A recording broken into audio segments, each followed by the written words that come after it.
সকল প্রকার ইসলামিক ও শিক্ষণীয় ভিডিও পেতে চ্যানেলটি সাবস্ক্রাইব করে পাশের বেল আইকনটি প্রেস করে দিন। ভোগে নয় ত্যাগেই জীবনের প্রকৃত স্বাদ লাভ করা যায়। পৃথিবীর সমস্ত ধন সম্পদের চাবিকাঠি মহানবী হযরত মুহাম্মদ সাল্লাল্লাহু আলাইহি সাল্লামের নিকট গচ্ছিত থাকার পরও সমস্ত ভোগ বিলাসিতা ও আড়ম্বরতা পরিত্যাগ করে তিনি পরম স্রষ্টার সান্নিধ্য লাভের জন্য ইবাদত বন্দিগি ও আরাধনায় মত্ত ছিলেন। মহানবীর পদাঙ্ক অনুসরণে সাহাবায়ে কিরাম, তাবিঈন, তাবে তাবিঈন ও আউলিয়া কেরাম নশ্বর পৃথিবীর যাবতীয় মোহ পরিত্যাগ করে আল্লাহ ও রাসূলের প্রেমে বিভোর হয়ে চিরস্মরণীয় ও বরণীয় হয়ে রয়েছেন। বিশিষ্ট তাপস, সাধক, দরবেশ ও রাজসিংহাসন পরিত্যাগকারী বল্লখের বাদশাহ হযরত ইব্রাহিম ইবনে আদহাম রাহমাতুল্লাহ আলাইহি এমন একজন জগৎ বিখ্যাত ওলি ও উচ্চ স্তরের ব্যক্তি।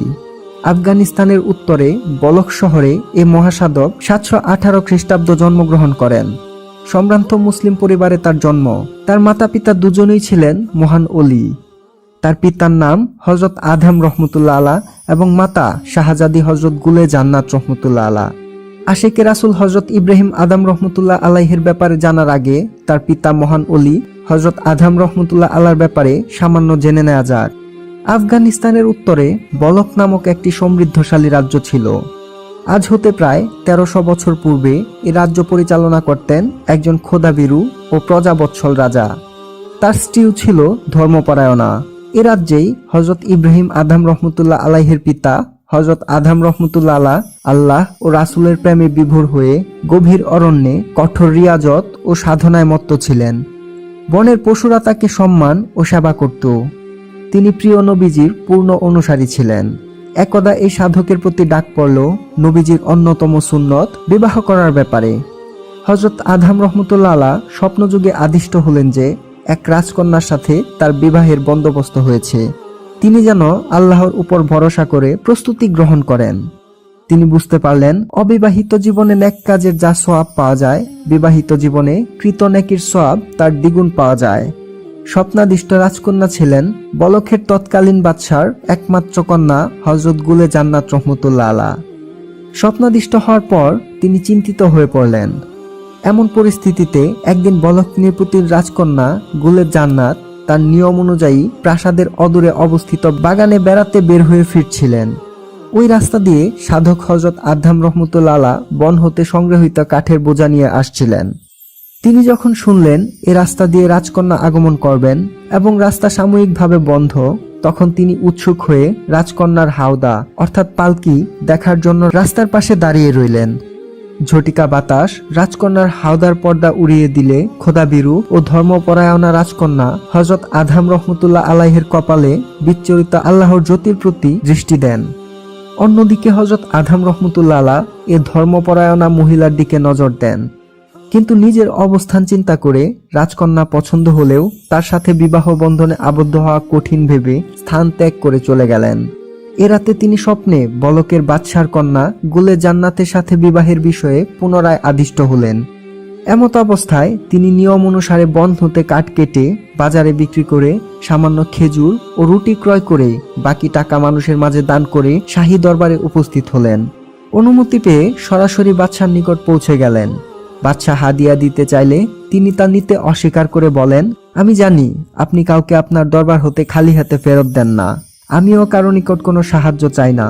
তবে আজ একটা আর্জি নিয়ে আপনার দরবারে এসেছি। আশা করি আপনি আমাকে নিরাশ করবেন না। রাজা বললেন, আপনার আর্জি পেশ করুন। হযরত আদহাম রহমতুল্লাহ আলাইহি বললেন, আমি আপনার রাজকন্যাকে বিয়ে করে রাসূল পাকের সুন্নত পালন করতে চাই। এই কথা শুনে বলখ নৃপতি বিবাহের বিষয়ে ভেবেচিন্তে পরে জবাব দিবেন বলে দরবেশকে বিদায় দেন। ধূর্ত উজির এবং রাজা পড়ে গেলেন মহাচিন্তায়। একমাত্র রাজকন্যা, তার বিয়ে স্বভাবতই কোনো রাজপুত্রের সাথে হওয়াই স্বাভাবিক। অন্যদিকে দরবেশ অলিকে রাজা সম্মান করেন। সব ভেবে তিনি উজিরের সাথে পরামর্শ করলেন। উজির বলল, জাহাপনা, আপনি চিন্তামুক্ত থাকুন। আমি দরবেশকে এমন সুন্দর জবাব দেব যে তিনি আর কখনো রাজদরবারের আশেপাশেও আসবেন না। কিন্তু ওয়াদা অনুযায়ী হযরত আদহাম রহমতুল্লাহ আলাইহি পুনরায় রাজদরবারে উপস্থিত হলেন। উজির বহু বাহানা ও ছলনার আশ্রয় নিয়ে হযরত আদহাম রহমতুল্লাহ আলাইহির সাথে শাহজাদির বিয়ের জন্য মুক্তার শর্তারোপ করে বললেন, শাহজাদির কাছে যে মুক্তা আছে আপনাকে সেরকম 4টি মুক্তা দিতে হবে। অন্যথায় বিয়ে সম্ভব নয়।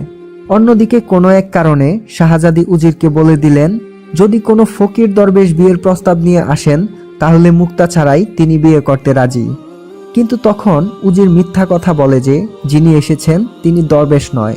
এদিকে ধূর্ত উজির দরবেশকে মুক্তা দেখিয়ে এ বলে ধমক দিলেন যে মুক্তা ছাড়া রাজদরবারের পাশেও আসবেন না। হযরত আদম রহমতুল্লাহ আলাইহি নতুন পরীক্ষার সম্মুখীন হয়ে মুক্তার সন্ধানে বের হয়ে নদীর পাশে গিয়ে নামাজ পড়ে আল্লাহর দরবারে ফরিয়াদ করলেন, হে আল্লাহ, যদি রাজকন্যার সাথে আমার বিয়েতে আপনার ইচ্ছে থাকে তাহলে আমাকে তার ব্যবস্থা করে দিন, আর নয়তোবা আমার মন থেকে রাজকন্যার বিয়ের ধারণা ও কল্পনা দূর করে দিন। এরপর তিনি নদীর দিকে তাকালে দেখতে পেলেন নদীর তীরে কতগুলো মুক্তা ভেসে উঠেছে। তিনি আল্লাহর শুকরিয়া আদায় করে আস্তানায় এসে 12টি মুক্তা রেখে বাকি মুক্তা মাটির নিচে পুঁতে রাখলেন। ওই 12টি মুক্তা নিয়ে তিনি রাজদরবারে এসে উজিরের সাথে সাক্ষাৎ করলেন। প্রতারক উজির তা ভেজাল বলে মিথ্যা অপবাদ দিয়ে উল্টো হযরত আদম রহমতুল্লাহ আলাইকে জেলে পুরে নির্যাতনের নির্দেশ দিলেন। হযরত আদম রহমতুল্লাহ আলাইহি নির্যাতনের বন্দিদশা হতে কৌশলে স্বীয় আস্তানায় এসে পুনরায় ইবাদতে মশগুল হলেন। এদিকে রাজকন্যা একদিন বেড়াতে বাগানে এলে বিষধর সাপ তাকে কামড় দেয়। রাজদরবারে তুলকালাম কাণ্ড, রাজ্যের ওজা, বৈদ্যের ঝাড়ফুঁক, হেকিম, কবিরাজের তদবির সবকিছু ব্যর্থ। রাজকন্যা অজ্ঞান হয়ে পড়লেন। অজ্ঞান হবার পূর্বে পিতামাতাকে বললেন, রাজদরবারে আল্লাহর কোনো নিরপরাধ বান্দার উপর জুলুম করা হয়েছে, তাই এই বিপদ। কিছুক্ষণ পর চিকিৎসকরা রাজকন্যাকে মৃত ঘোষণা করলে যথারীতি শাহী কবরস্থানে মৃতদেহ রাখা হয়। এদিকে হযরত আদম রহমতুল্লাহ আলাইহি রাজকন্যার খোঁজ খবর নিতে গিয়ে সেদিন রাতে রাজকন্যাকে তুলে এনে লাশের চতুর্পাশে তিনি আগুন জ্বালালেন। অন্যদিকে কিছু সিরীয় বণিক ওই পথে যাচ্ছিলেন। তখন লাশ দেখে হযরত আদম রহমতুল্লাহ আলাইহির পাশেই দাঁড়িয়ে রইলেন। বণিকদের মাঝে একজন অভিজ্ঞ কবিরাজ ছিলেন। সে রাজকন্যার কপালে হাত দিয়েই অনুভব করলেন যে লাশের প্রাণ আছে। তখন সে অভিজ্ঞতা অনুযায়ী চিকিৎসা করে রাজকন্যাকে সুস্থ করলে রাজকন্যা অবাক হয়ে এখানে কিভাবে এলেন জানতে চাইলে হযরত আদম রহমতুল্লাহ আলাইহি তার সামনে উপস্থিত হয়ে সব ঘটনা খুলে বললেন। রাজকন্যাকে বণিক দল রাজদরবারে পৌঁছে দিতে চাইলে তিনি বললেন, আমার পিতামাতা যেহেতু আমাকে মৃত ঘোষণা করে দাফন করে ফেলেছে, আমি আর সেখানে যাব না, এবং এ দরবেশ যেহেতু আমার জন্য এত মহানুভবতা দেখিয়েছেন, তাই আমি তাকে স্বামী হিসেবে গ্রহণ করে তার সাথেই থেকে যাব। হযরত আদম রহমতুল্লাহ আলাইহি তার অলৌকিক স্বপ্নের বাস্তবায়ন দেখে আল্লাহর শুকরিয়া আদায় করে বিয়ের প্রস্তাব গ্রহণ করলেন এবং বণিক দল তাদের মধ্যে বিয়ের ব্যবস্থা করে দিলেন। দীর্ঘদিনের কঠিন পরীক্ষায় উত্তীর্ণ হতে গিয়ে হযরত আদম রহমতুল্লাহ আলাইহি আল্লাহর এক মহান আবিদ ও সাধকে পরিণত হলেন। তার স্ত্রী গুলে জান্নাত অত্যন্ত মহিয়সী ও দিনদার। এই দুই মহাত্মার দাম্পত্য জীবন সুন্দরভাবে কাটছে। 2 বছর পর গুলে জান্নাত অন্তঃসত্ত্বা হলেন। তিনি স্বপ্নযুগে তার এই অনাগত সন্তানের বিষয়ে অলৌকিক স্বপ্ন দেখতে লাগলেন। যেমন তার ঘরের কোণে চাঁদ উঠেছে, পলকের বাদশার সিংহাসনে তার সন্তান বসে আছে, ঘোড়ার পিঠে এক বাদশা এবং রাজপুত্র তার হাত ধরে রাজপ্রাসাদে ঢুকছে ইত্যাদি।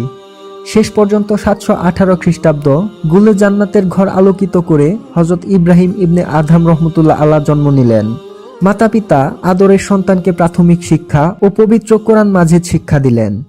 এ পর্যায়ে আস্তানার অদূরে এক ওস্তাদের নিকট থেকে তিনি কোরআন, হাদিস, ফিকা ও বৈষয়িক জ্ঞান আরোহণ করতে লাগলেন। হযরত ইব্রাহিম ইবনে আদম রহমতুল্লাহ আলাইহি যে ওস্তাদের ঘরে পবিত্র কোরআন শিক্ষা করতেন, তার পাশ দিয়ে বলক নৃপতি যাবার সময় ইব্রাহিমের অনিন্দ সুন্দর প্রজ্জ্বল চেহারার প্রতি দৃষ্টি পড়লে তিনি লক্ষ্য করলেন ইব্রাহিমের চেহারা তার কন্যা গুলে জান্নাতের সাথে হুবহু মিল। তিনি এটা দেখে তাকে জড়িয়ে ধরে আবেগ আপ্লুত হলেন এবং ওস্তাদকে বুঝিয়ে ইব্রাহিমকে রাজদরবারে নিয়ে গেলেন।